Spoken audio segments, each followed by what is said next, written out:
Good evening and welcome to Let's Talk in celebration of Black History Month. My name is Tanya Smith and I'm the Community Relations Coordinator with Gift of Life MOTAP, Minority Organ Tissue Transplant Education Program.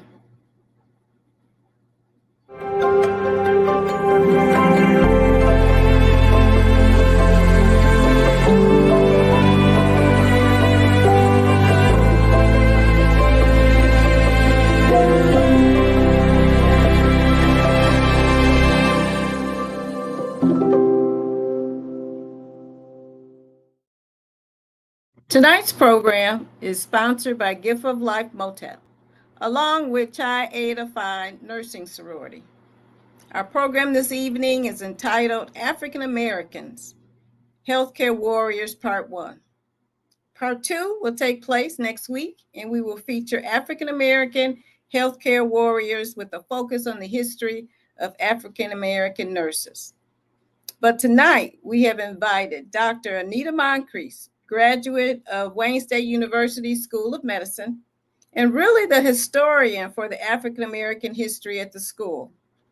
We've invited her to share an abbreviated history of African American physicians that attended and graduated from Wayne State University School of Medicine. After Dr. Moncrease's presentation, we will hear from Dr. Lonnie and Dr. Annette Joe, prominent husband and wife physicians here from the city of Detroit. We will then have questions and answers, close with some comments and announcements. Now I'd like to introduce our moderator for the evening, Christie Lester, Senior Community Liaison with Blue Cross Blue Shield of Michigan. In her role, Christie addresses social determinants of health while supporting grassroots organizations. Christie also serves on several local boards, serves as a women's conference speaker, and director of the women's ministry at her church, Greater Pentecostal Temple. Last but not least, Christie is the mother of 4 amazing children, growing them, teaching them, and grooming them to be responsible to serve in the community. So, Christie, thank you so much for moderating and welcome. Thank you so much, Tanya, for having me on tonight.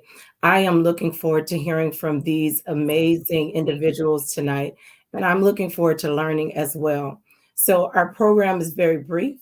I just want to remind you that if you have any questions, feel free to type your questions in the comment, and we'll be happy to address those questions at the end of the program. So I want to introduce our first speaker tonight. Her resume is absolutely amazing. Dr. Anita Moncrease is the president of Moncrease and Associates, LLC. She's a professor of pediatrics and internal medicine at Wayne State University. Her specialty in research or her interest areas are minority health, health policy, African American history. She's done clinical research and is published in the areas of hypertension, hypercholesterol, breast and cervical cancer screening in African American women. She's also done in-depth research in regards to health disparities. She's a former medical director of adolescent health at the Detroit Department of Health and Wellness. Dr. Moncrease has done some amazing work supporting our community. She has served as the community she has served the community in the capacity of chair of the Minority Organ Tissue Transplant Education Program, Foundation of Detroit, the chair of the Gift of Life Advisory Board, member of the Albert G. Cleage Health Center Board, and member of the Wellness Plan Center Board, where she chaired the Quality and the Compliance Committee. Please welcome Dr. Moncrease. She has received numerous awards for her amazing work. Dr. Moncrease, I'm going to turn it over to you. Thank you so much. And thank you for the opportunity to come and talk with you guys tonight and share some of our history of our warriors who are physicians, not only from Wayne State, but from the University of Michigan also.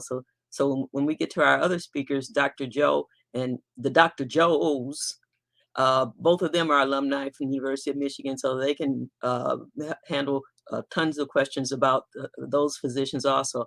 And we also going to talk a little bit about some of the other Black physicians who have left their footprints in time with us here. So we're not just going to focus on Wayne State. There's so many different things to talk about. I'm going to put there you go, my slides up, and so we can proceed. First of all, I want you to recognize Dr. Callender up in the right up-hand corner. He's the founder of MOTEP, National MOTEP. And down at the bottom here, we have Ms. Ramona Chapman, the Reverend Dr. Ramona Chapman, who is actually our guiding force about MOTEP here in Detroit and in Michigan. You're going to see this little warrior strong emblem throughout the presentation, hopefully. I created an abridged version about half an hour ago, so I hope everything that I wanted to put on there is in there. And of course, the gift of life symbol.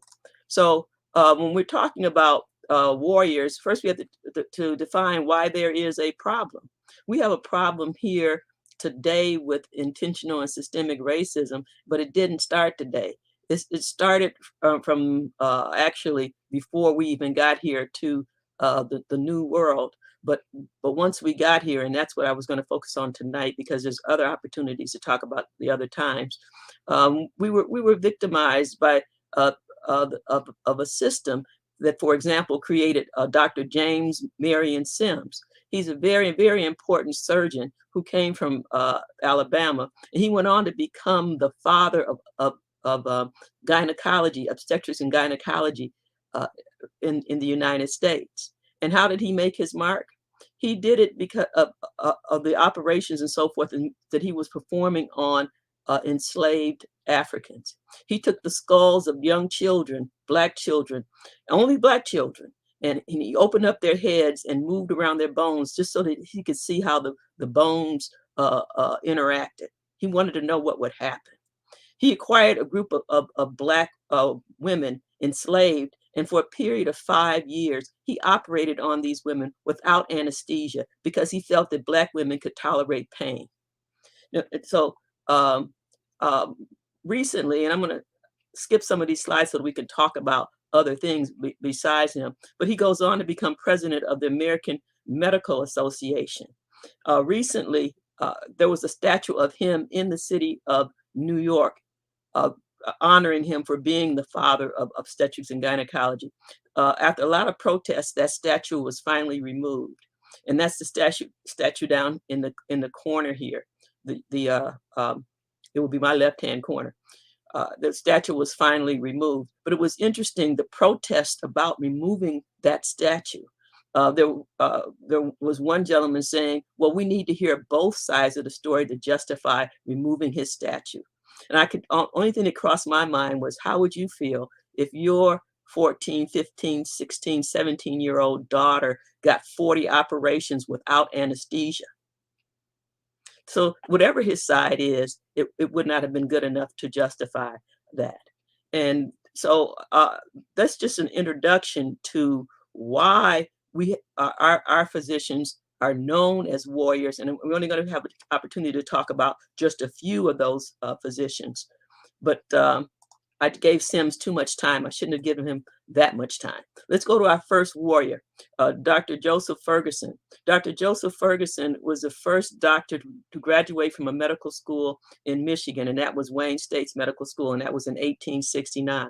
Now that's the fact of his graduation, but the road that he traveled to get to that point is even more significant. You can't read this. I don't know if it's big enough for you to see, but the fact is, he was born in Virginia, and he went into the barbering trade.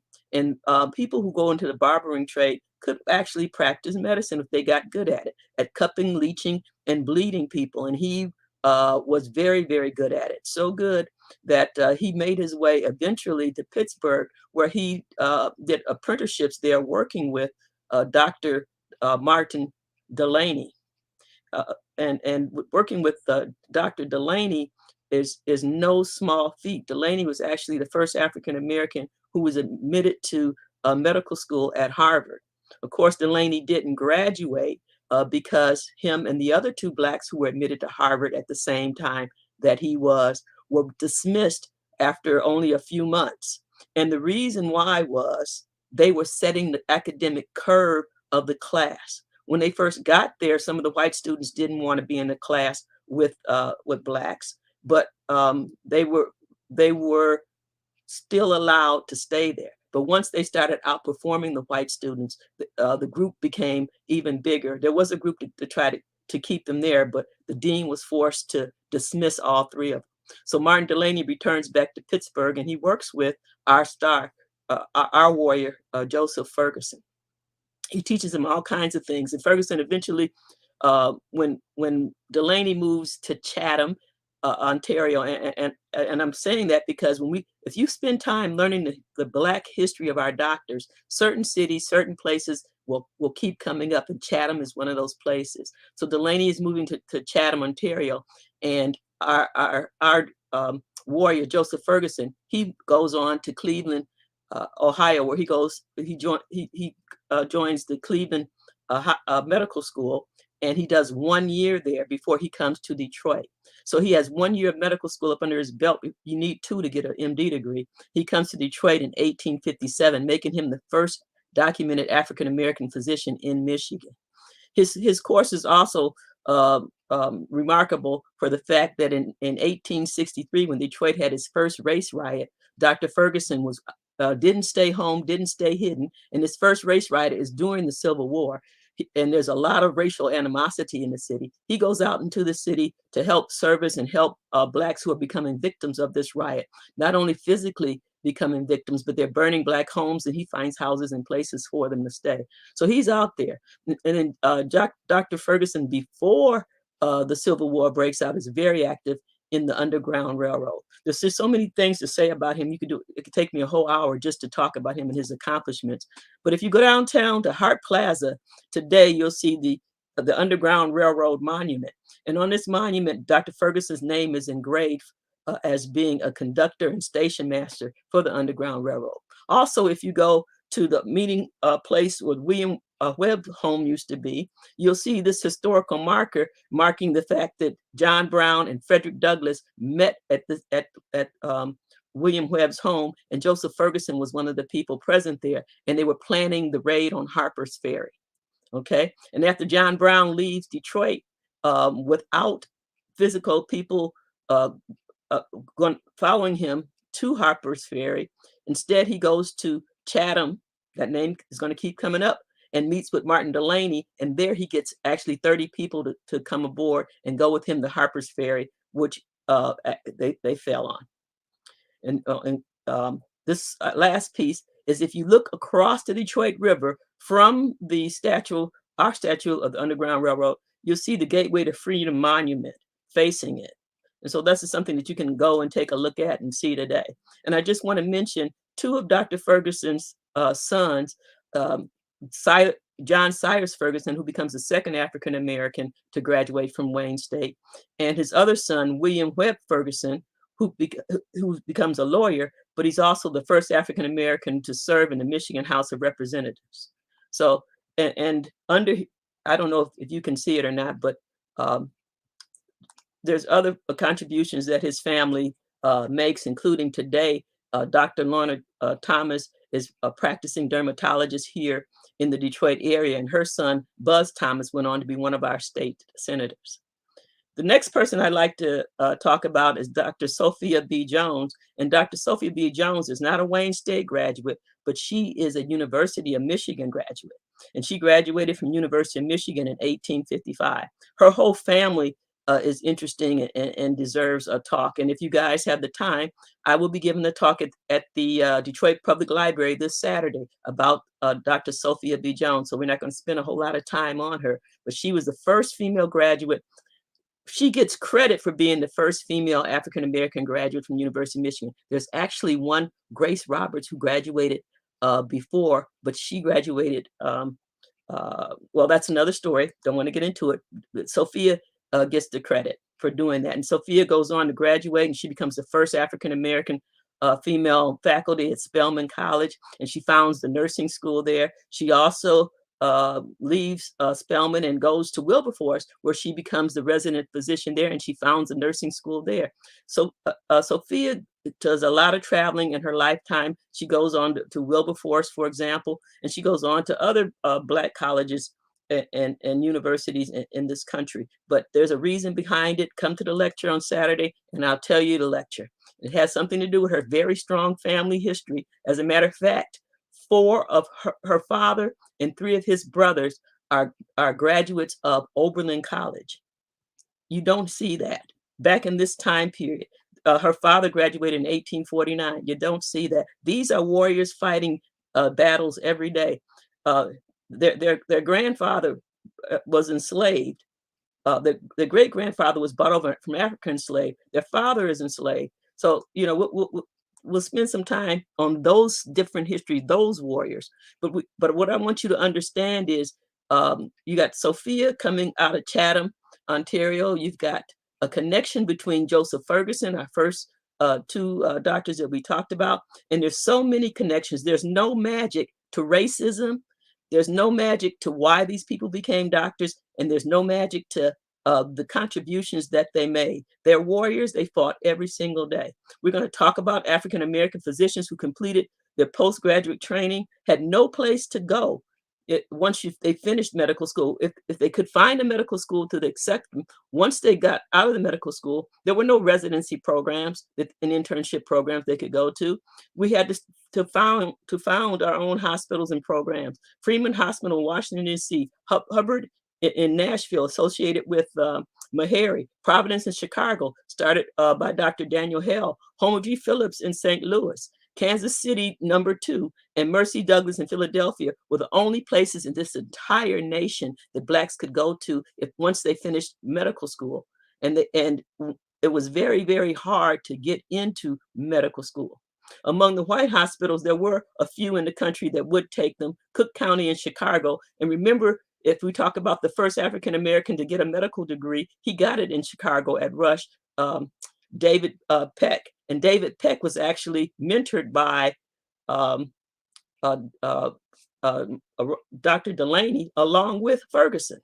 There's no magic. These people are connected. Harlem and Belleville Hospital in New York and Cleveland Hospital. And I told you that Dr. Ferguson went to his first year, he did it at Cleveland Medical College.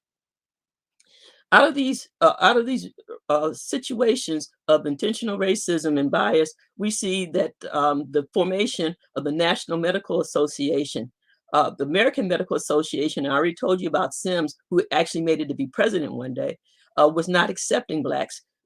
They weren't coming right out and say, we're not going to take any Blacks, but they were doing strange things like saying the only way that people can join the American Association if they're a member of the local medical association. And most local, city, and county organizations were not accepting Blacks, not just in the South, but in the North, in the West, all over the country. And the American Medical Association knew this, and that was a deliberate plan to keep Blacks out. That's why I talk about intentional systemic racism. The system was intentionally made to oppose Blacks becoming a part of it.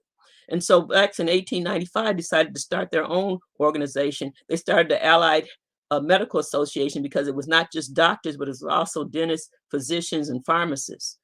And this organization existed up until the 1940s, when there were enough Black dentists and pharmacists to form their own separate organization. Back here in Michigan, we have a gentleman by the name of James Ames, who came to Detroit in 1894 after graduating from Howard Medical School. He came here, and as this slide will show or say someplace on there, he became the second African American who was elected to be a Michigan representative. He was very active in politics, and he became the dean of the Black doctors here in Detroit by 1916. 1917, he pulled a group of Black doctors together to form our own Detroit branch of the National Medical Association.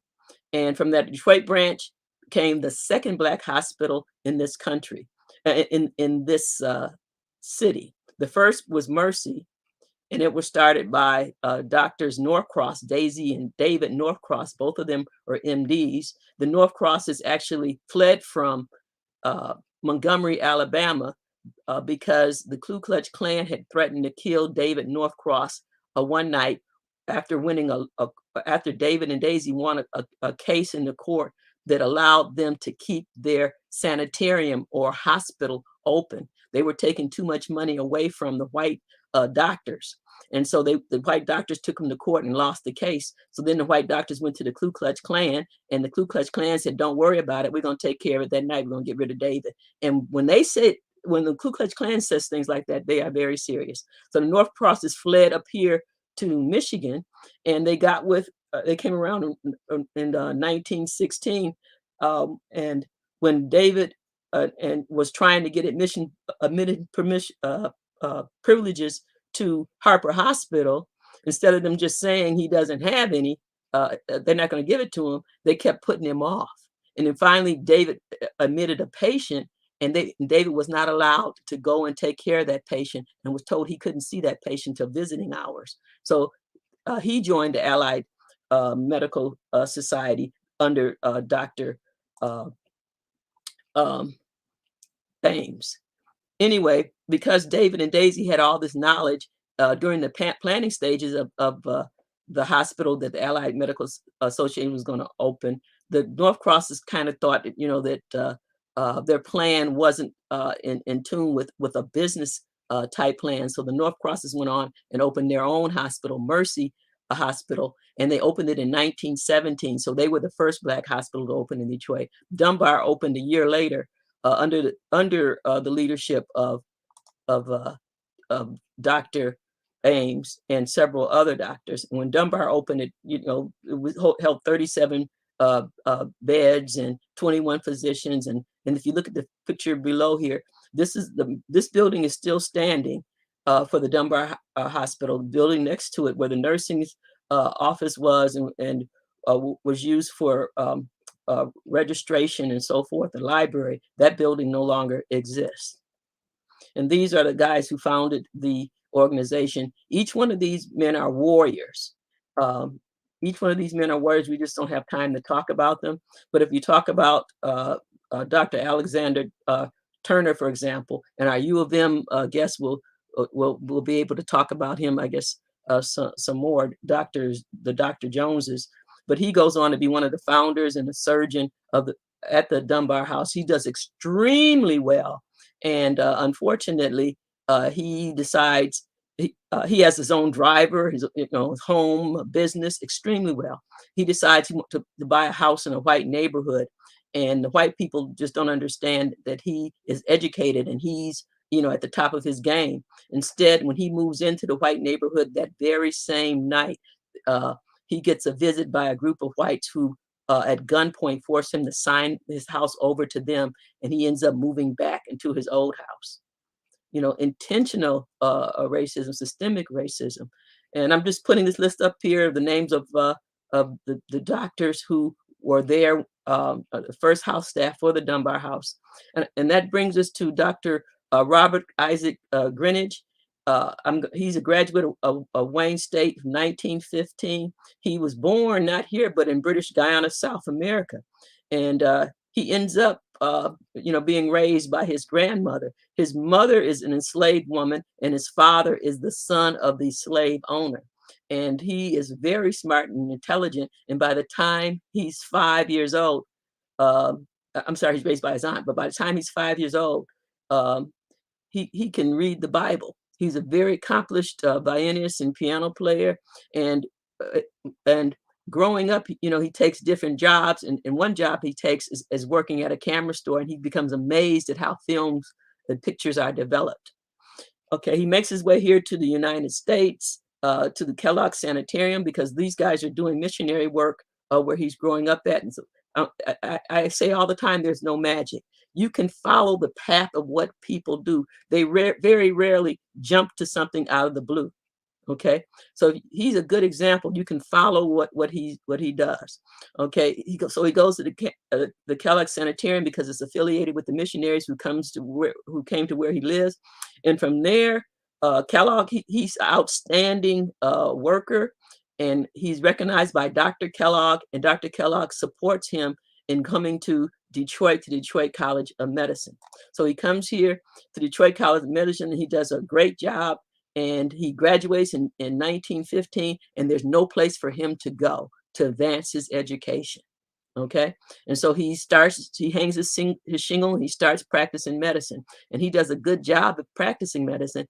And he works when the Dunbar hospital opened. He goes and he's on staff there at the Dunbar, and then he's got growing a nice patient population. Then boom, it is discovered that he has a patient who needs to have a baby delivered. So he tells the mother to take the baby to Crittenden Hospital, or the mother to go to Crittenden Hospital to deliver. And when he arrives, he's told by the head nurse that he cannot deliver the baby. And after a conversation, the head nurse just tells in public, doesn't mind embarrassing him, okay, in public, that if he doesn't like it, he can leave and take his patient with him. But the lady is too far along to deliver, so he tells the husband and wife it's okay. And then he looks at his watch, and he says he wants to always remember. He always wants to remember the time that he was no longer a South American immigrant, but now he's become a North American nigger. Because that's the way he felt. That's the way he was being treated. And he looked at his watch to always remember that. Now, he goes on not to be destructive, but he's constructive with those feelings that he has. He becomes the first African-American physician to become board certified in radiology. Remember, I told you he was interested in films and cameras when he was a child. He takes that knowledge, and he becomes a founder of Parkside Hospital, which is the evolution of the Dunbar Hospital when it has to move. And he becomes also the founder of Fairfield TB Hospital. Get that connection? Radiology, TB, chest X-rays. He's also the founder, one of the founders of Detroit Memorial Park Cemetery, because Blacks are not allowed to be buried in white cemeteries, and the white cemeteries that do cater to them, they charge too much. They give them off hours, so it's a big scandal there too. And Dr. Greenwich also becomes the owner of the first Negro-owned and operated medical laboratory in Michigan. So, and he's president too of a life insurance company, mutual life insurance company. So he takes his bad experience, and that's what I would tell students: take your bad experience and turn it around and make something, positive out of it. And if you go down to Wayne State's medical school today, drive down Canfield and Brush, right at the corner there, you'll see a mural. And this is his granddaughter. I hope she's on tonight listening, pointing to Dr. Greenwich. There's a picture of Dr. Greenwich, and Dr. Greenwich is pointing to his watch. That's how significant it was. He wanted to always remember that time. And then if you also look on this is just a section of the mural, but you see the name, I think is it may say Rosebud. I don't know, I can't see it, but it's North Cross. The North Cross is what I told you about. They're also part of that mural. Intentional, the barriers that we face. In 1910, the Flexner Report came out, and it intentionally closed. At one time, we had 19 Black medical schools and departments in this country. When the Flexner Report came out, there were 7 only left open, and the Flexner Report recommended and saw that 5 of those 7 were closed. So in 1910, its recommendations closed all the Black medical schools except for Howard and Meharry. And Howard and Meharry stayed the only medical schools that were open from that trained Blacks primarily, that trained Blacks at all, from 1923 till 1968, when Charles Drew Medical School opened. I'm sorry, 1966, when Charles Drew Medical School opened. So there was intentional movement to get rid of Black physicians and providers. It was intentionally done so that they could not train, if they did go to medical school, beyond medical school. They wanted Black physicians and providers' knowledge to be limited. This was not an accident. And even today, we see the ramifications of that. I want to mention Dr. Marjorie Peoples-Myers. I don't know how much longer they're going to let me talk, but I will talk until they say stop. Dr. Marjorie Peoples-Myers, she's the first African-American female to graduate from Wayne State University, and she graduated in 1943. In 1943, that was the year of Detroit's second documented race riot. So she's going through school through some very hard times. She's facing not only the fact that she's Black in medical school, but she's Black in the city of Detroit. She's the first female to come out to graduate from Wayne State University. She actually did her first year at Howard and transferred here. Remember I said there's no magic. They weren't accepting Black women. But her husband, who she was married to, was transferred to St. Matthew's Church here in Detroit to be the rector. And she couldn't come because she was in medical school. Henry Ford had a big presence at St. Matthew's. And I believe it was Henry Ford's recommendation to Wayne State that they accept her as a transfer student that got her admitted to Wayne State School of Medicine. Okay, so she came in to Wayne State and she did not a good job. She did an outstanding job to the point when she graduated, she was got an internship at the Detroit General Hospital. Detroit Receiving Hospital is what we call it today. She was the first African-American female to get an internship there. She did a residency there also. She was the first African-American female to do that. And then when she finished her residency, she became the chief resident. She was the first African-American female to do that. And she was the only one who was an African-American female there at that time. She was over white men, okay? When she finished that, she went off into private practice, and she was the first African-American female to join a white practice. So I call her my first lady. She was being the first in everything going along the way. And I don't know, but we'll talk about integrating the Detroit Medical Center. And these things, Dr. Joe can talk a lot more about it on the question and answer if he'd like. But the players were Dr. Lawrence Lackey Sr., Lawrence Lackey Jr. is out here in the community, and he's a physician also. Dr. Lionel Swan, he was past president of the Detroit Medical Society, and he became president of the National Medical Societies. Councilman William Patrick, he was with the Detroit City Council. Dr. Thomas Batchelor, chair of the health department. And they, through their struggles, through their negotiations, through their understanding that the Detroit Medical Center had no intentions of integrating, the Detroit Medical Center wanted to get millions of dollars to build what you see downtown now, the Harper, the Receiving, the Children's Hospital, all together, Hutzel Hospital. They wanted millions of dollars to do that. And these gentlemen, the players, had the foresight to go to the federal government and say, no, the Hill-Burton's money cannot be spent on these segregated, discriminating facilities. They were right. They had all the players in the right places, the perfect storm. They won. Okay, they negotiated for 11 African-American physicians to go on staff at Harper. They got 4. Dr. Prince, an OBGYN, Wayne State alum, James Collins in pediatrics, undergrad, Wayne State Medical School, University of Michigan. I think that says Thomas Flake, senior in surgery, Wayne State alumni. He graduated, I'm blocking on the year, but his son graduated in 1978.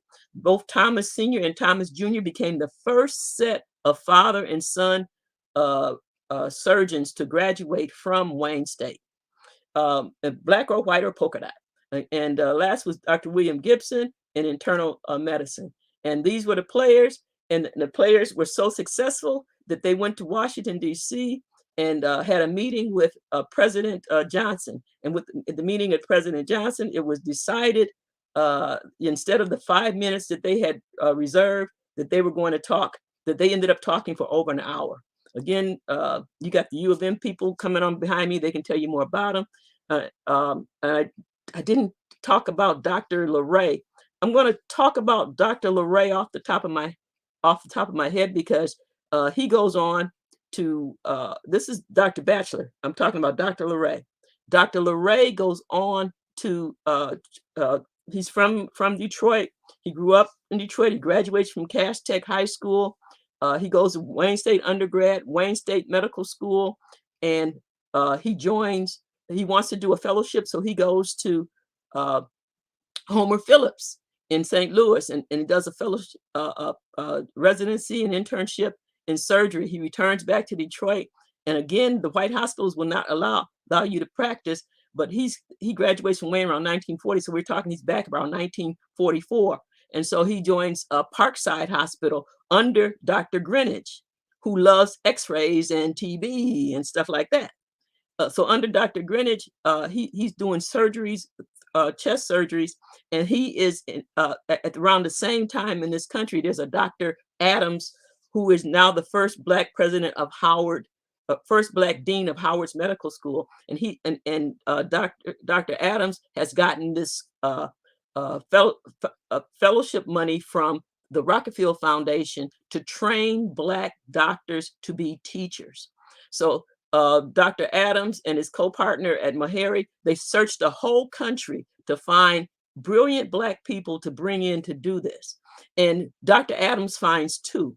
One is Robert LeRay, and the other one is Charles Drew. Charles Drew, the one who invented the blood banking system that's still used today, becomes famous over it. Got a school in California named after him. Charles Drew and Robert LeRay. And Robert LeRay is overshadowed by all the positive accomplishments of Charles Drew. But you've got to remember, Robert LeRay was just as brilliant, but his work was in tuberculosis. Okay, when you do this fellowship, they assign you to a white program. So I'm sorry. So it's James Richard LeRay. Okay, not Robert LeRay. So LeRay is assigned to the University of Michigan under Dr. Alexander, and Drew is assigned to McGill, okay, which is in Canada. And so that's the reason why LeRay has affiliation with the University of Michigan and with Wayne State. He's training under this to learn more about being a thoracic surgeon. He's specializing in tuberculosis. And when they finish their fellowships, both Drew and LeRay, they return to, like the plan is, to Howard to do teaching. And that's what they do up until Drew is killed in a car accident. Drew was the chairman of the Department of Surgery, and LeRay was the chair of thoracic surgery. When Drew dies, LeRay becomes the chair of both of them. So we never talk about him, and I wanted to mention him to you. This is another interesting story, but I'm out of time. If you guys get a chance, I want you to come back and ask me about Dr. Batchelor. Thank you. Wow. Thank you so much, Dr. Moncrease. You are just a wealth of knowledge. And I'd personally like to add you to the healthcare warriors because you have enlightened us tonight. And we appreciate all of the information that you have shared. I need to connect my children to you. I need you in every single school across the city of Detroit, and then even in the suburban area, so that they can receive this wealth of knowledge that you have gained. Oh my goodness, I have thoroughly enjoyed your presentation. We're going to move right along, and we're going to give people an opportunity to ask you questions at the end. But thank you for the wealth of knowledge that you've shared here with us today.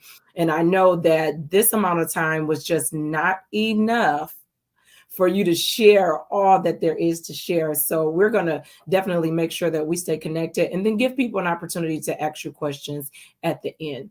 So we're going to move forward, and I'd like to introduce you to two amazing people that are also going to be here with us, Dr. Annette Ingram Joe and Dr. Lonnie Joe. So Dr. Annette, she's an associate professor at the radiology at the University of Michigan and a fellow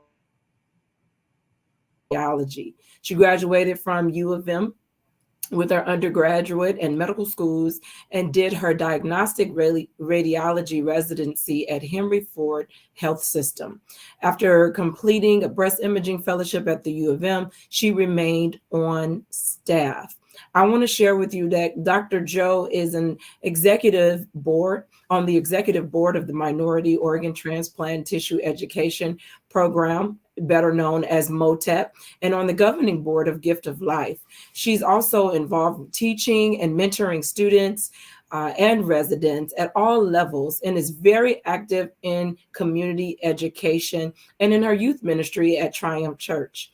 Lonnie Joe, he is a product of Detroit Public Schools and a graduate of U of M Medical School. He is a local practicing physician in internal medicine and pulmonary diseases. His career has involved years of community service, which includes, but is not limited to, president of the Detroit Medical Society, which we talked about just a moment ago, Speaker of the House of Delegate of National Medical Association, president of the Phoenix Medical Group, and he has served on boards. I'd like to introduce you to Dr. Annette and Dr. Joe.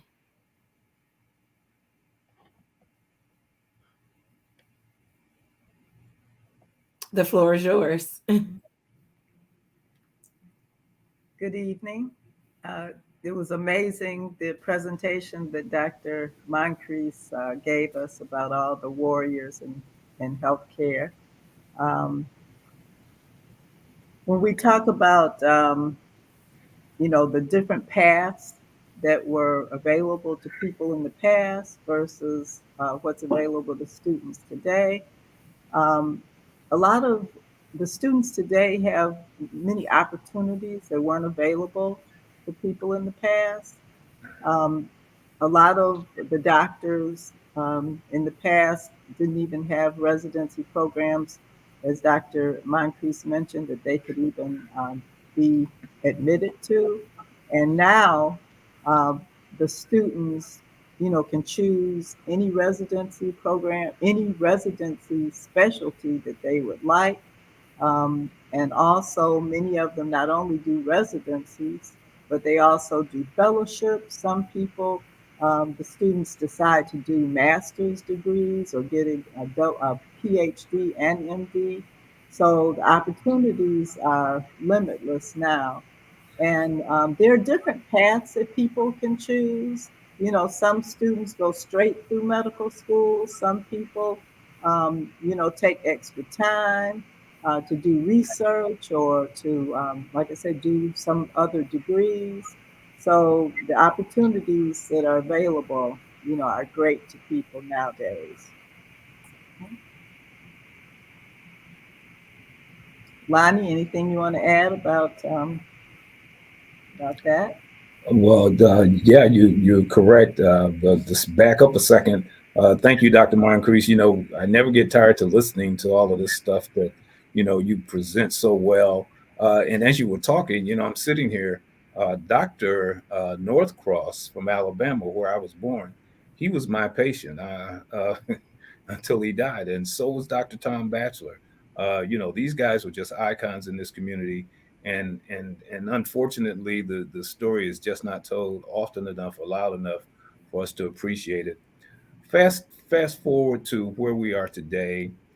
We have a different time frame, but we're also suffering from some of the same scars and battles that we've had in the past. Our numbers are not where they should be in terms of medical education. As a matter of fact, we may be losing ground the last couple of years in terms of overall numbers. We've never caught up in terms of fellowships and in corporate America in terms of the practice of medicine. So we still have a lot of work to do. We have to help young students recognize that it's more than just getting the medical degree. As a matter of fact, that's when the war starts in terms of what we do as professionals. We are in this battle together. We have to recognize also that the struggles that we had in the past continue today. I like to call it the 1,000-year war. We just changed uniforms and changed foxholes in terms of continuing to fight some of these issues that plague us. Since we are not solving a lot of them, they continue to plague us. Nonetheless, I hope you all remember when Roberto Duran and was fighting Sugar Ray Leonard, and when he quit in the middle of the round and said no mas. Well, when we quit, everybody else wins. That's why the fight continues, the struggle continues, and we have to make sure that we are making progress, no matter how small it might seem. We have to stay in this game and make progress. It becomes very important for us to latch on to young students who want to become professionals in medicine and help them not make mistakes that we made. I think Anita or Annette, you mentioned it earlier, that I don't know very many people who did straight line anything that's African American in healthcare. We've always had a zigzag pattern to whatever success we've had in this industry. And I think that our ability to produce younger people coming forward to take our place is going to be very important. And they're going to have to understand that the struggle continues. This history is not going away. These battles are not going away. We just have to continue to fight and make the progress that we can on a daily basis to hopefully improve better outcomes. At the end of the day, this is all about better care for all people who have healthcare issues. When we raise the issues of minorities and African Americans, we truly raise all the boats concerning healthcare in this country. I just want to tell the students that as they go through their different rotations, to keep an open mind. A lot of times when you start medical school, you think you've made up in your mind what you want to do. But as you rotate through the different services, it may be something that you never even considered doing that you really fall in love with. And also, don't let anybody tell you that you can't do a certain thing, that you can't go into this specialty. Because if you work hard and you keep searching, if it's something you really want to do, you'll find a program that would fit, that would be good for you, that you'd be able to get into. So just don't let anybody discourage you. And just decide what you really want and what you enjoy, because I tell my husband often, when I get home, I said, I don't believe they pay me to do what I do because I really enjoy doing working with the patients and the specialty that I chose. I think that's absolutely beautiful. What I'd like to do is adopt all three of you, and we should go on a tour to all of the elementary schools, middle schools, and high schools, and just recruit. We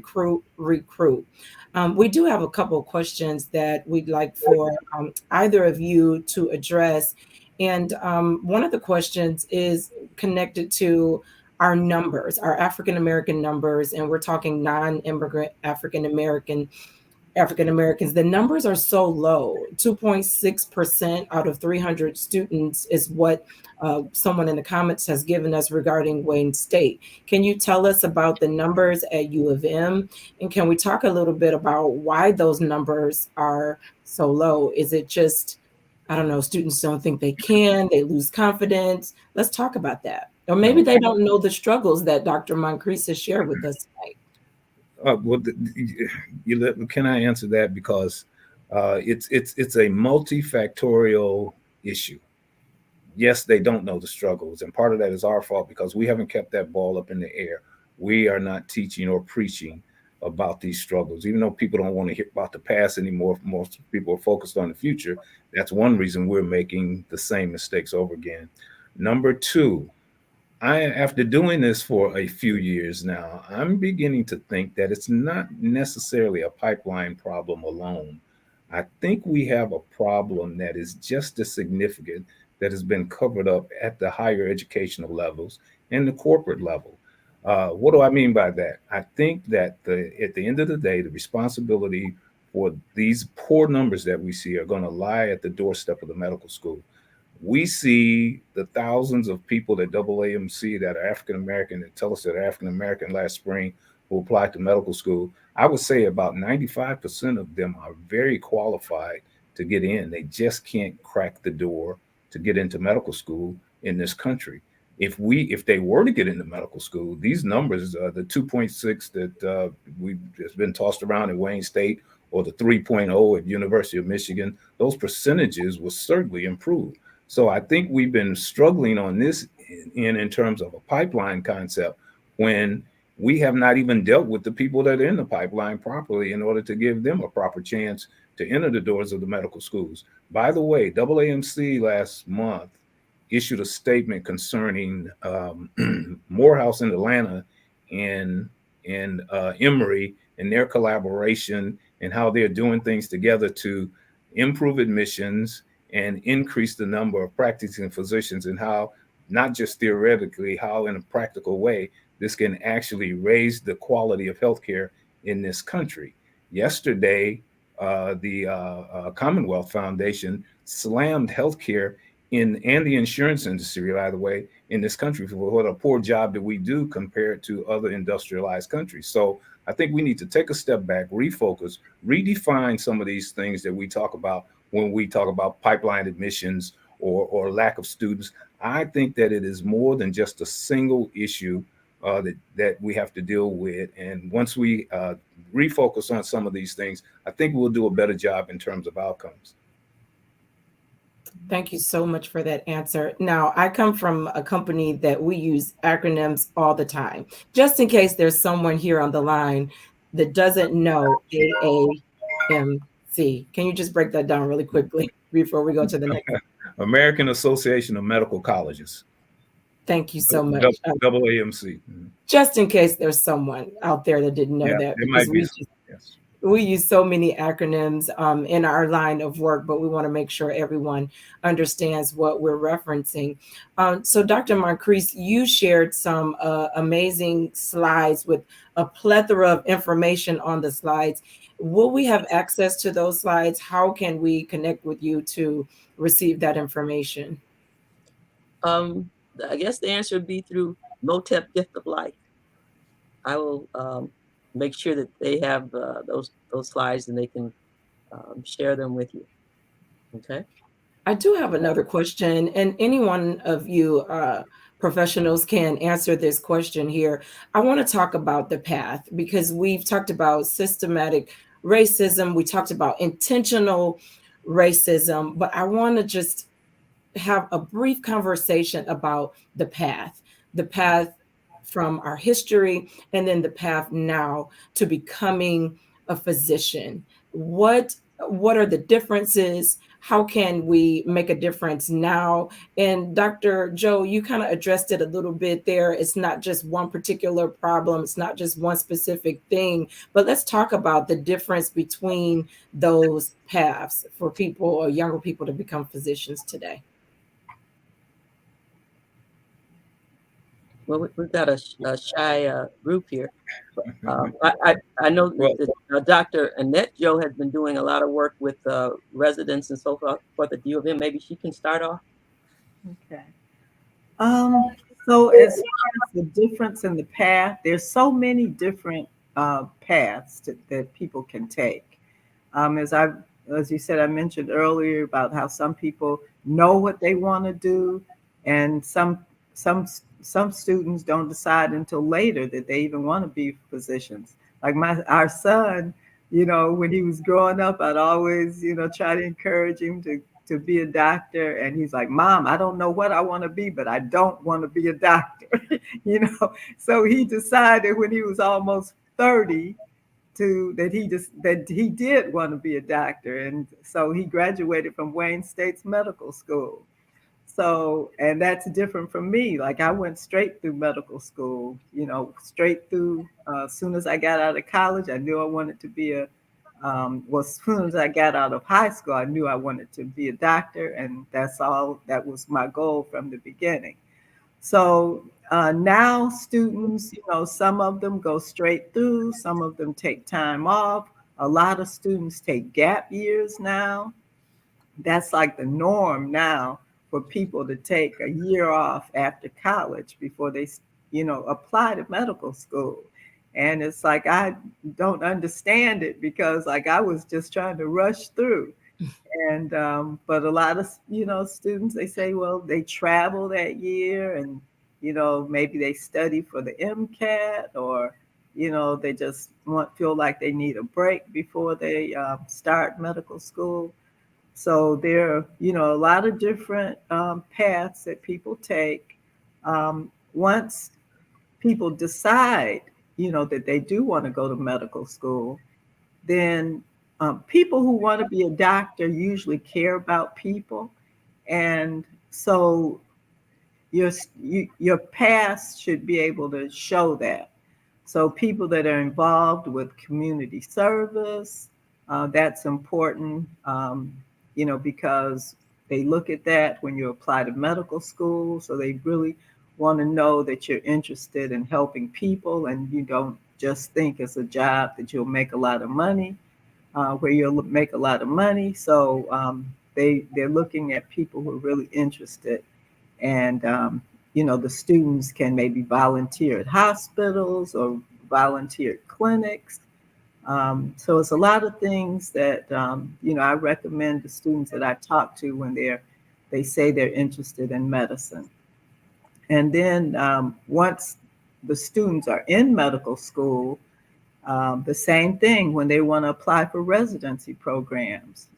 People look for a well-rounded person that is not just studying all the time and getting really high scores on tests, but they want to see people that are involved with other things, that have hobbies and other things in their life, in addition to medicine.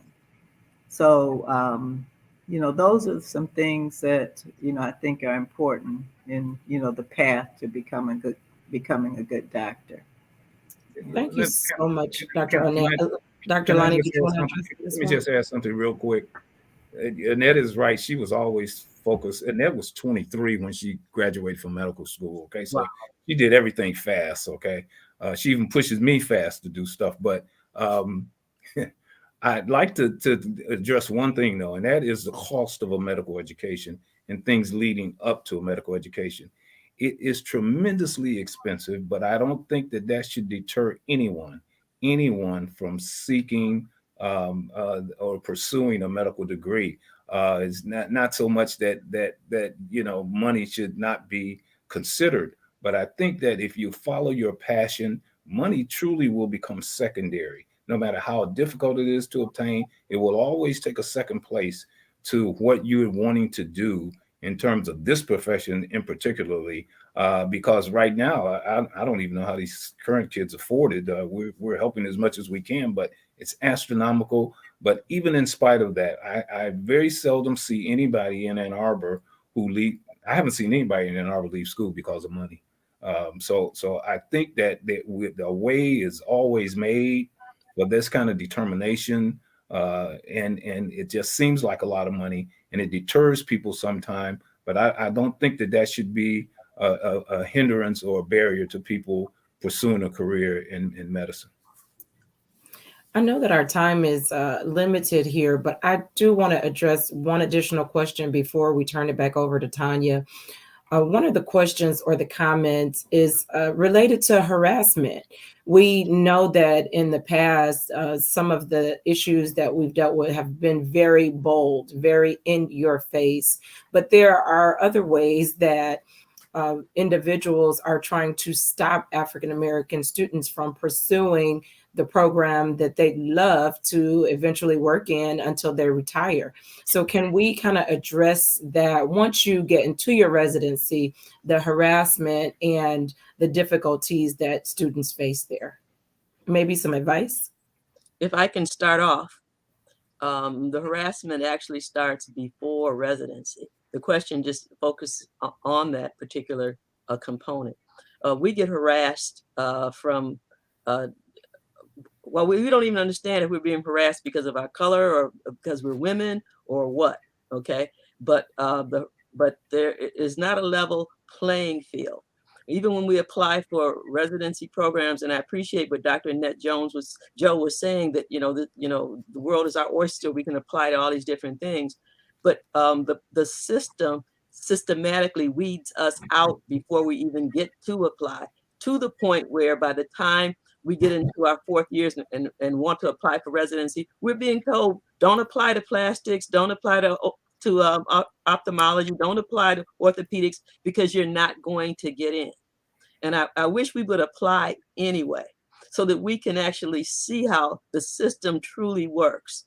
When we apply to those programs and don't get in, we assume it's because other people who are more qualified than we are getting in. We don't recognize for example, that the national data shows that people who are accepted into residency programs look like racially and ethically like the program directors. Only 2.6% of the program directors in this entire country are African American. So therefore, the chances of us getting into the programs are already against us. Okay, our better chances are getting into those 2.6% of the entire country programs that have African Americans. Harassment, you don't even have to harass me. You know, the system is already designed not to let me in. And then when I get in there, okay, it's a balance, okay? There are some people out there who are just mean, nasty people, okay? But there are other people out there who are not mean and nasty. They don't know that they're harassing you, okay? And when you point it out to them, they're shocked. And then when you point it out to them, we need systems in place to support those residents and students. I get calls, and I know Dr. Lonnie Joe gets calls from people who've been through our program from all over the country who are telling us these things that I can't even believe them, but I know they're true. Okay, that our males and our females, African Americans, have to face, and then we have to do faced with decisions like, well, do we say anything to the program or do we just, let it go? Okay. And so what's different from the past, the historical perspectives that I told you about, and going forth into the future, if we can just understand that we need to support each other, we need to build our own systems in place where when a student or a resident is being harassed, they can come to us and they will be supported, instead of being told just to be quiet and try to wait it out, because we've lost so many of us through the pipeline because we just tried to wait it out. Anita, Dr. Moncrease, I'm going to ask Annette to share with you a paper she's currently in the process of putting together concerning exactly that issue when it's done, along with a companion article. Do you know when that's going to be printed, Annette? Is that coming out next month sometime? I don't have a date yet. Okay, but you're exactly right. Part of the problem is that from a medicine standpoint of view, people expect people in medicine to solve its own problems, and that just doesn't necessarily. It's not realistic at all. We've got to extend the importance of this outside of the medical schools. I guarantee you, in this town, if we had General Motors and a Blue Cross accompany us on some of these issues to the leadership and the hierarchy and the racist practices that need to be addressed in the local medical schools, I guarantee you we would get a different outcome. But as long as it's only the doctors and the Black doctors crying about it and protesting it, we constantly get shoved to the side and put to the back of the agenda. However, if there was a more cohesive, effective way of approaching these, we've already proven it, because it has to be a collective, joint effort to make it happen.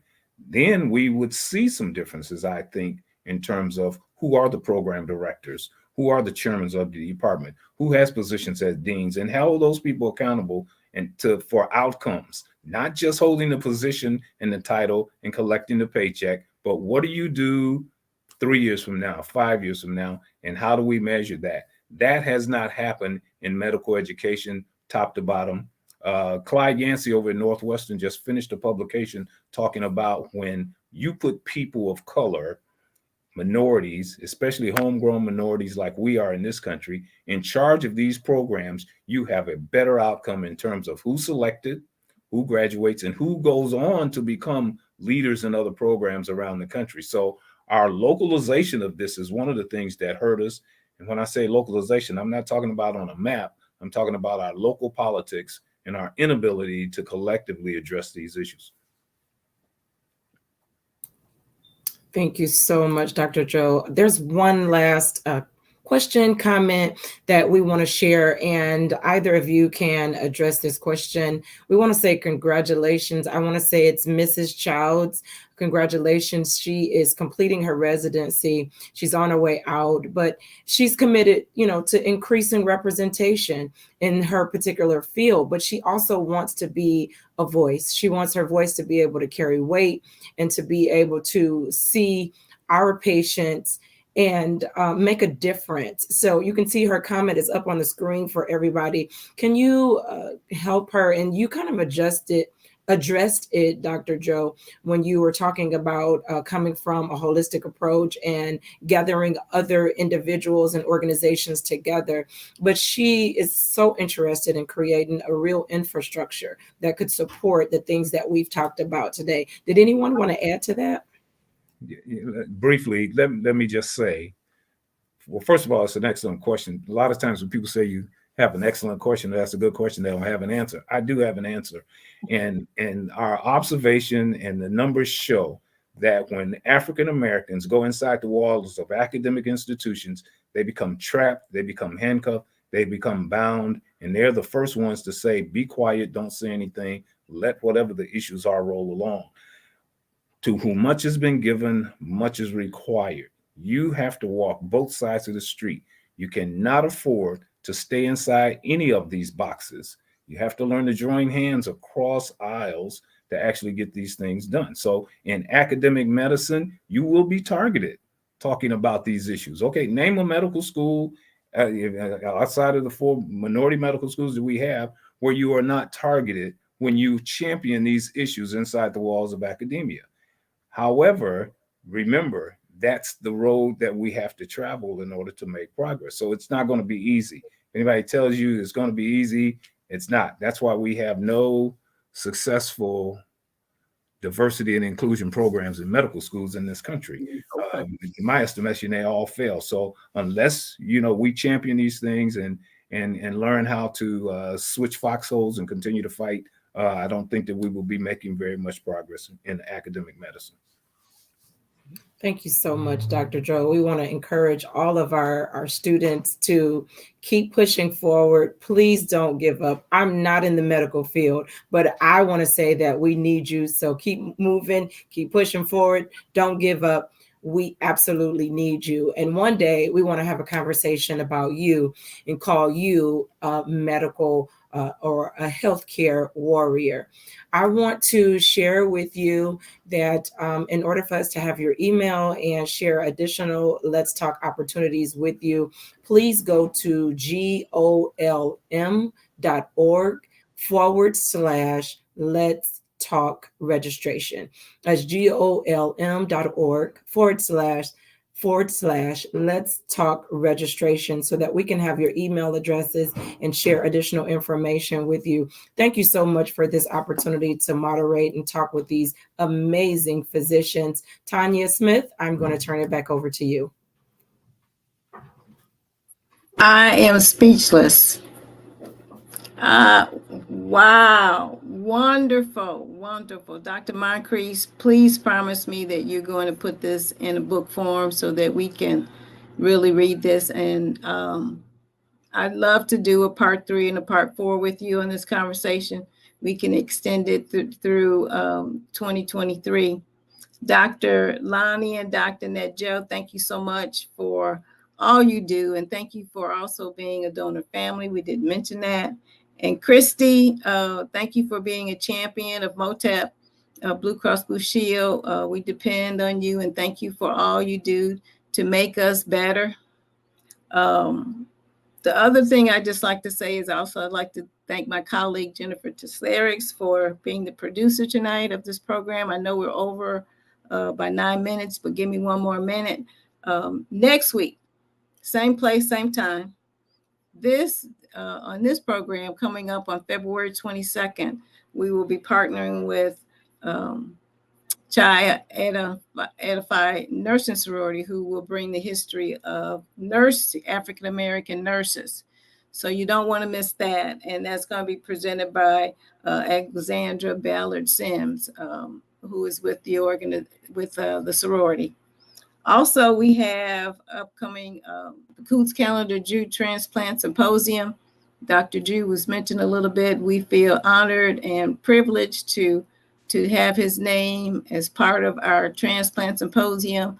This is the 13th year. If you're interested in receiving CEs, 7 CEs, if you're a nurse, social worker, or a physician, please register and plan to attend as in person or virtual. And our keynote speaker for the symposium this year is Mr. Robert Chelsea, who is the first African-American face transplant. And the theme this year is the restorative art of transplantation.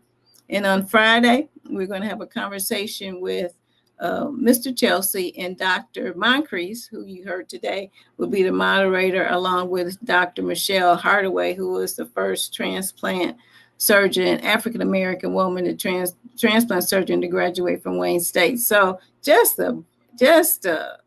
we just have pioneers and warriors in this city that we just feel privileged.